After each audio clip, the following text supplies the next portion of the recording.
When I needed help, I think I was a completely different person. I was a lot more passive, a lot more shy.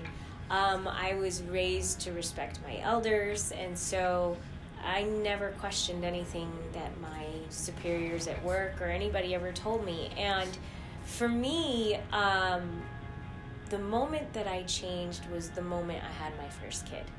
The moment I had my first kid, something in me like a switch went off.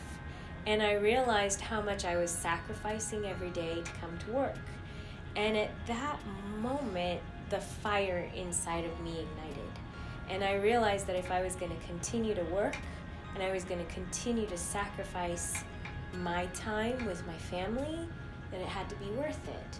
So all of a sudden, I became this fierce firecracker that nobody expected, who spoke up for herself and fought for what she deserved. And every time I didn't feel heard, I just got louder. So I guess at the time that I needed help the most, it was really actually the person I needed help from was myself. I needed to allow myself to be heard. Mm-hmm. And that's, I guess I was shy, I was quiet, and I was fighting between being respectful the way my parents taught me and respecting myself and my own value.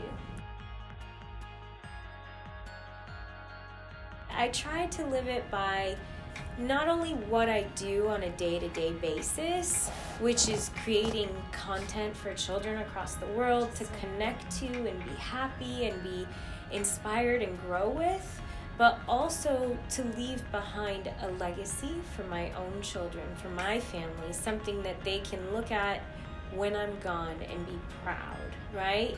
And then on top of that, the other way that I live my yen is just through the people that I choose to surround myself with on a day-to-day basis. People who inspire me, people who make me laugh, people who make me feel whole, and just live trying to balance all of these different parts of my own drive and my own passion to complete one yen for myself. I hope that the way that I use my yen helps others in a sense that they see someone like them who pushed their way through all of the obstacles to get to where it was not a known route. The way that I got to what I was doing, it was not common. It is not common. Yeah. And I'm often told by people that I inspire them, but I really just try to live my own life, and that inspires people, I guess.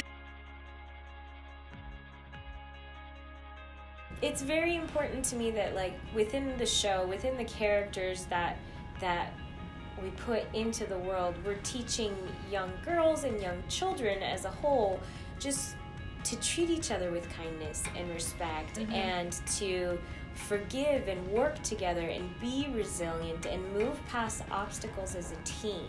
So if you watch the show, you'll see that the characters, the girls are never catty with each other. They're never mean to each other.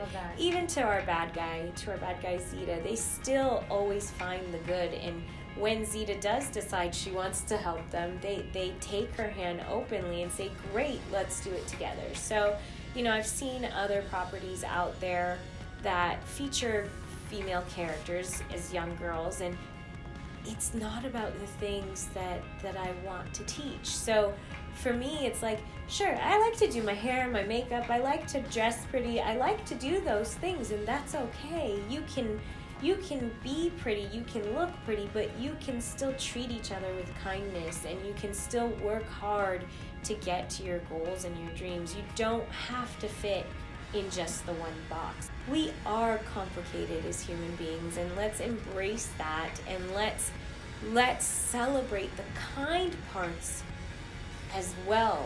We don't have to only be these characters that are pretty but one-dimensional and don't treat each other with kindness. We can be these beautiful characters and be wonderful human beings and inspirational role models for the generations to come.